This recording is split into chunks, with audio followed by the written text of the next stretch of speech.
बहुत समय पहले की बात है। एक गांव में दो किसान रहते थे। एक का नाम था मोहन और दूसरे का नाम सोहन। दोनों बचपन के दोस्त थे और उनके बीच गहरी दोस्ती थी। मोहन एक बहुत ही मेहनती किसान था जो हर दिन सूरज उगने से पहले अपने खेतों में काम करता था। दूसरी ओर सोहन थोड़ा आलसी था और अपना ज्यादातर समय आराम करने और गपशप करने में बिताता था। अनुराधा, मैं खेतों पर जा रहा हूं। तुम मेरा खाना बांध दो, वहीं पर खा लूंगा। आज खेतों पर थोड़ा ज्यादा समय लग जाएगा। जी, मैंने आपका खाना पहले से ही बांध दिया है, अभी लेकर आ।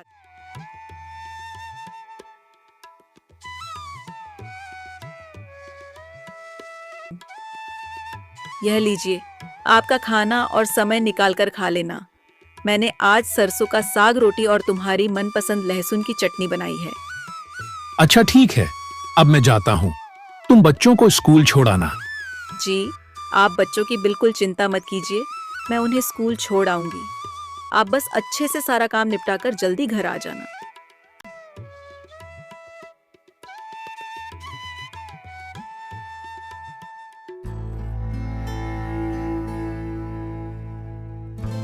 अजी सुनते हो, उठना नहीं है क्या? सूरज सर पर चढ़ चुका है। खेतों पर नहीं जाना क्या? सारा काम पड़ा है और तुम हो कि अभी तक सो रहे हो। अरे क्या हो गया भाग्यवान, तुम सुबह सुबह इतना क्यों चिल्ला रही हो? चिल्लाऊं नहीं तो और क्या करूं? सूरज सर पर चढ़ गया है और तुम हो कि बिस्तर पर से उतरने का नाम ही नहीं ले रहे। खेतों पर नहीं जाना क्या? अरे भाग्यवान, चला जाऊंगा। इतनी भी क्या जल्दी है? खेत कहाँ भागे जा रहे हैं? जी, आप अपना काम समय पर कर लिया कीजिए, इतना आलस मत किया कीजिए, वरना एक दिन बहुत पछताएंगे। अच्छा ठीक है, अब मुझे उठने तो दो। हाँ ठीक है, मैं खाना लगा देती हूँ। आप जल्दी नहाकर आ जाइए।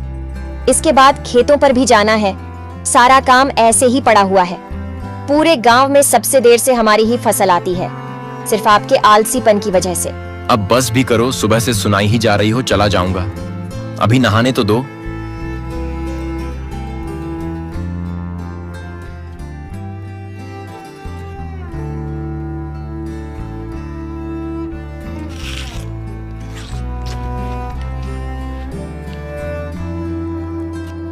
खाने में बस ये दाल चावल ही है, कोई सब्जी नहीं बनाई क्या? अजी सब्जी तो तब बनाऊंगी ना जब आप काम करके कुछ पैसे लाकर दोगे। पिछली बार जो फसल बिकी थी उसके थोड़े बहुत ही पैसे बच गए हैं, जिससे अब आपको ये दाल चावल ही मिलेंगे खाने को। अगर सब्जी खानी है तो जल्दी फसल को उगाइए। इसको बोलने से अच्छा तो मैं यह दाल चावल खा लेता। अच्छा ठीक है, तो मैं खेतों पर जाता हूँ।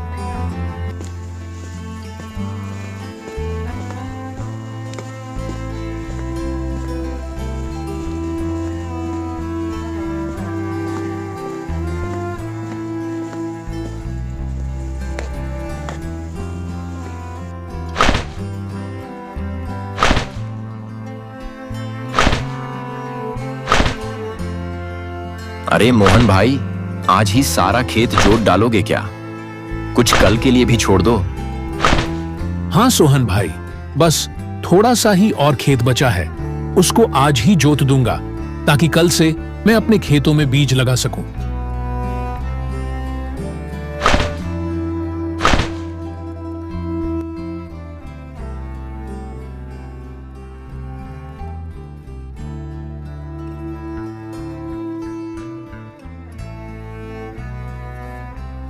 कितनी कड़ी धूप है। इतनी कड़ी धूप में तो बहुत मुश्किल होगा काम करना। एक काम करता हूं, थोड़ी देर छांव में बैठ जाता हूं, इसके बाद आराम से खेत की जुताई करूंगा।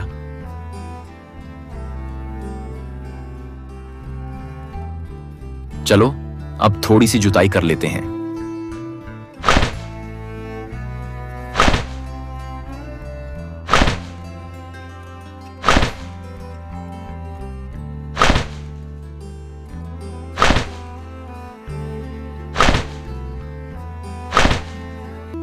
भूख लग गई, चलो पहले कुछ पेट पूजा कर ली जाए, फिर दोबारा से जुताई का काम शुरू करूंगा। मोहन खाने का डब्बा लेकर जैसे ही बैठा ही था कि तभी उनके पास एक साधु आते हैं।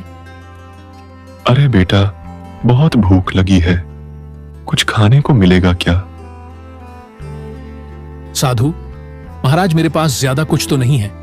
यह आज मेरी पत्नी ने सरसों का साग, रोटी और लहसुन की चटनी बनाई है, इसे खा लीजिए। यह मोहन के पास कौन आया है? कोई आर्षदेव मालूम पड़ते हैं। चलो चलकर देखा जाए। प्रणाम साधु महाराज। खुश रहो बेटा, तुम्हारा कल्याण हो। महाराज, मैंने आपके लिए आसन लगा दिया है, आप यहां बैठकर खा लीजिए। पर तुम क्या खाओगे अगर मैं तुम्हारा खाना खा लूंगा? बाबा, आप मेरी चिंता मत कीजिए, थोड़ी देर बाद मैं घर पर जाकर खा लूंगा, जब तक आप इसे खा लीजिए।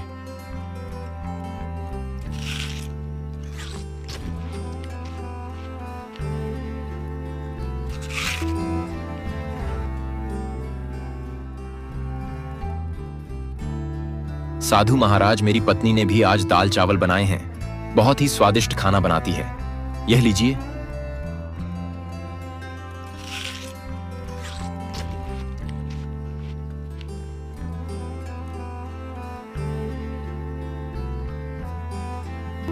मेरी भूख को शांत करने के लिए तुम्हारा बहुत बहुत धन्यवाद। धन्यवाद की कोई जरूरत नहीं बाबा, यह तो हमारा परम सौभाग्य है। आपने हमें अपनी सेवा करने का अवसर प्रदान किया। कृपया हमें आशीर्वाद दीजिए ताकि हमारे खेतों में अच्छी फसल हो और हमारे परिवारों को सुख शांति मिले। तुम दोनों को मेरा आशीर्वाद। मेहनती किसान हमेशा सफल होता है, लेकिन आज मैं तुम्हें कुछ विशेष देना चाहता हूं। साधु अपनी झोली में से कुछ छोटे छोटे बीज निकालते हैं और उन्हें मोहन और सोहन को देते हैं। साधु महाराज, ये बीज क्या हैं? क्या ये किसी विशेष फसल के हैं? ये बीज साधारण नहीं बल्कि जादुई बीज हैं। इन्हें अपने खेतों में बो दो और ये तुम्हें वही देंगे जो तुम दिल से चाहते हो। हम आपकी इस अमूल्य भेंट के लिए बहुत आभारी हैं। साधु महाराज, मैं इन बीजों की अच्छे से देखभाल करूंगा और इन्हें रोज पानी दूंगा। लेकिन ये जादुई हैं, तो हमें इतनी मेहनत करने की क्या जरूरत है? पर यह बात हमेशा याद रखना, जादू उसी के लिए काम करता है जो उसकी कद्र करता है। ये बीज अपने आप में शक्ति रखते हैं, लेकिन अगर तुम इन्हें सही देखभाल नहीं दोगे तो तुम्हें उनसे कुछ नहीं मिलेगा। हर दिन इन्हें प्यार और मेहनत से सींचो, तभी ये फल देंगे। जी महाराज, हम आपकी बात को समझ गए। हम इन बीजों का ध्यान रखेंगे और इन्हें बड़े प्यार से सींचेंगे। अच्छा बेटा, तो अब मैं यहां से प्रस्थान करता हूं। साधु से जादुई बीज प्राप्त करने के बाद मोहन और सोहन अपने अपने घर लौट रहे हैं। रास्ते में दोनों आपस में बात करते हैं। सोहन, ये जादुई बीज सचमुच अनमोल हैं। साधु महाराज ने कहा है कि अगर हम इन्हें प्यार और मेहनत से सींचें तो ये हमें बहुत कुछ देंगे। मैं तो कल ही जाकर अपने खेत में इसे बोने वाला हूं। लेकिन ये जादुई हैं, तो हमें इतनी मेहनत करने की क्या जरूरत है? मुझे नहीं लगता कि रोज रोज पानी देने से कुछ खास फर्क पड़ेगा। ये बीज खुद ही उग जाएंगे और फल भी देंगे। सोहन, साधु महाराज ने साफ साफ कहा था कि मेहनत और प्यार के बिना कुछ नहीं मिलेगा। ये बीज जादुई जरूर हैं, लेकिन उनका पूरा लाभ उठाने के लिए हमें उनकी अच्छे से देखभाल करनी होगी। मैं कोई भी जोखिम नहीं लेना चाहता, इसलिए मैं तो हर दिन इन्हें सींचूंगा और इनकी देखभाल करूंगा। इसके बाद दोनों अपने अपने घर की ओर चल पड़ते हैं। दोनों घर पहुंचकर सारी बात अपनी अपनी पत्नियों को बताते हैं। जी, यह तो बहुत ही अच्छी बात है। भगवान की भी हम पर इस समय बड़ी कृपा है, तभी तो आपको आर्षदेव मिले। अनुराधा, तुम सही कह रही हो। वह देव किसी भगवान के रूप से कम नहीं थे। उनकी आंखों में अलग ही तेज था। जैसा साधु महाराज ने मुझे कहा है, मैं वैसा ही करूंगा। मैं इन बीजों की खूब सेवा करूंगा। अरे वाह, यह तो बहुत अच्छी बात है। अब हम बहुत मेहनत करेंगे और बहुत अच्छी फसल लगाएंगे और उससे हमें बहुत सारे पैसे मिलेंगे। जी, आप बस इंतजार मत करिएगा, कल सुबह ही जाकर इन बीजों को लगा देना। हाँ भाग्यवान, ये बीज कहीं भाग नहीं जा रहे हैं। कल सुबह जाकर इन बीजों को खेतों में लगा आऊंगा।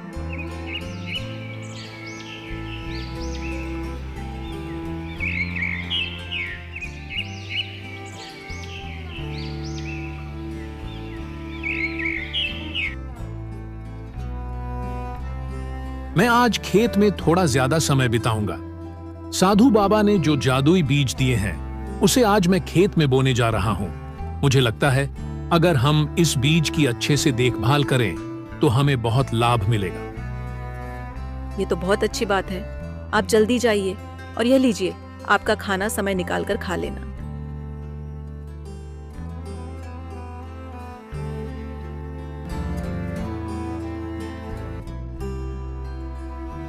अरे आप अभी तक सो रहे हैं?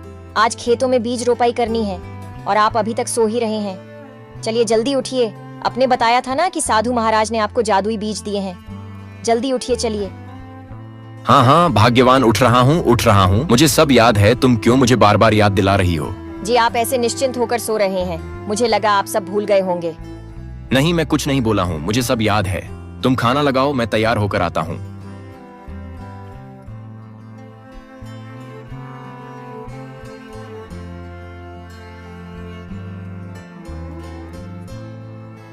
दोनों अपने अपने खेतों में बीज बो देते हैं।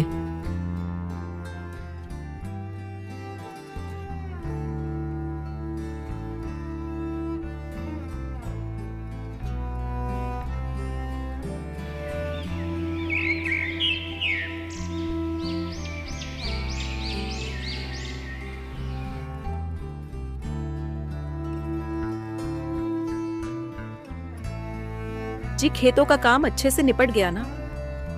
हाँ, अनुराधा खेतों का सारा काम निपट गया। मैंने बीजों को अच्छे से लगा दिया है और पानी भी दे दिया है। एक बार कल सुबह जल्दी उठकर खेतों पर चला जाऊंगा। जितना ज्यादा खेतों की देखभाल करूंगा उतना ही अच्छा रहेगा।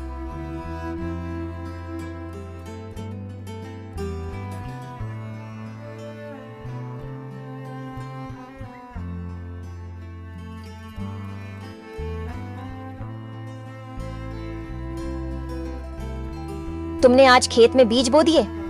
हाँ भाग्यवान, मैंने बीज बो दिया है। साधु बाबा ने जो जादुई बीज दिया था उसे सही से बो दिया ना? और खेतों की अच्छे से सिंचाई कर दी थी ना? नहीं, आज मैंने पानी नहीं डाला। वह बीज बोने में ही इतना समय लग गया था कि पानी डालने का समय ही नहीं मिला। कल जाकर मैं पानी डाल दूंगा। लेकिन साधु बाबा ने कहा था कि इसे रोज प्यार और मेहनत से सींचना होगा।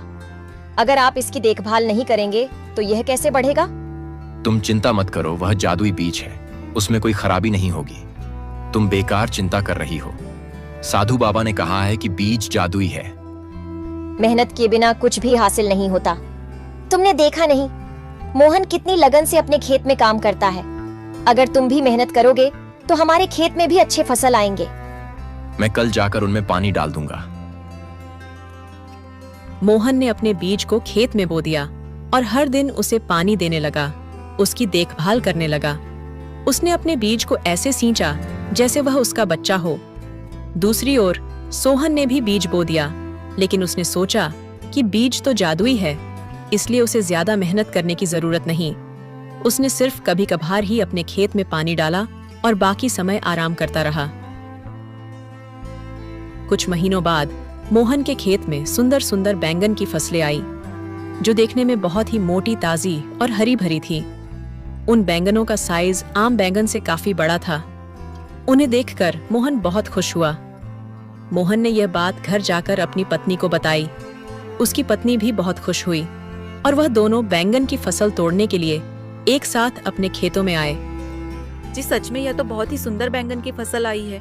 इतने बड़े बैंगन तो मैंने आज से पहले कभी नहीं देखे और यह देखने में भी कितने सुंदर लग रहे हैं। चलिए इन्हें तोड़ लेते हैं, फिर आप इन्हें बाजार में बेच आना।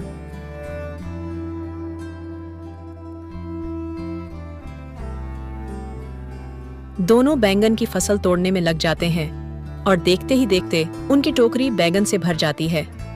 जब उसकी पत्नी बैंगन की फसल की तरफ देखती है तो जिन फसलों से उन्होंने बैंगन तोड़े थे वहां दोबारा से बैंगन लग गए थे। मोहन जी देखिए ये क्या हुआ।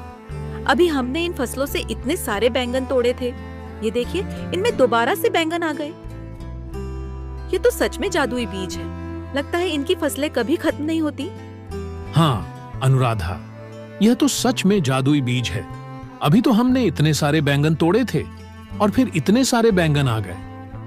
हाँ जी, हमारा तो भाग्य ही चमक गया। अब तो हम इन बैंगनों को बेचकर बहुत सारे पैसे कमाएंगे। वहीं दूसरी ओर सोहन के खेत में सिर्फ छोटे छोटे पौधे ही उगे थे और उनमें कोई फल नहीं आए थे। जब सोहन अपनी फसलों को देखने खेत पर पहुंचा तो अपनी फसलों की स्थिति को देखकर वह उलझन में पड़ गया। अरे ये बीज तो जादुई थे ना, फिर इनमें फसल क्यों नहीं आए? लगता है उन अर्शी देव ने मुझे धोखा दिया है। हमें झूठ बोला कि यह बीज जादुई है, बल्कि यह तो एक साधारण बीज है। तभी सोहन की नजर मोहन के खेतों पर जाती है। मोहन का खेत बैंगन की फसलों से लहलहा रहा था, जिसे देख सोहन मोहन के पास आता है। तुम्हारी फसल इतनी सुंदर कैसे हुई? लगता है उन साधु महाराज ने मुझे नकली बीज दिए थे और तुम्हें जादुई। दोस्त, साधु महाराज ने हमें जादुई बीज तो दिए थे, लेकिन उन्होंने कहा था कि उन्हें प्यार और मेहनत से सींचना होगा। मैंने हर दिन अपने बीज की देखभाल की, उसे पानी दिया, उसकी मिट्टी को ठीक किया और इसी कारण मेरी फसल इतनी सुंदर और फलदार हुई। और तुम्हें तो मैंने कभी खेतों में ढंग से काम करते हुए देखा ही नहीं, तो शायद इसी वजह से तुम्हारी फसल इतनी अच्छी नहीं आई। सोहन को अपनी गलती का एहसास हुआ।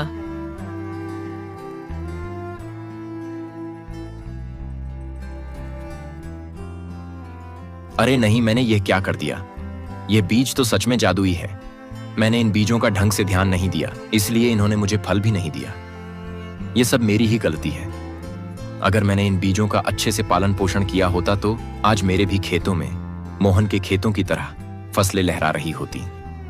पर मेरी आलसपन की वजह से आज मेरे हाथ कुछ नहीं लगा। मोहन ने बैंगन की फसलों को बेचकर खूब लाभ कमाया।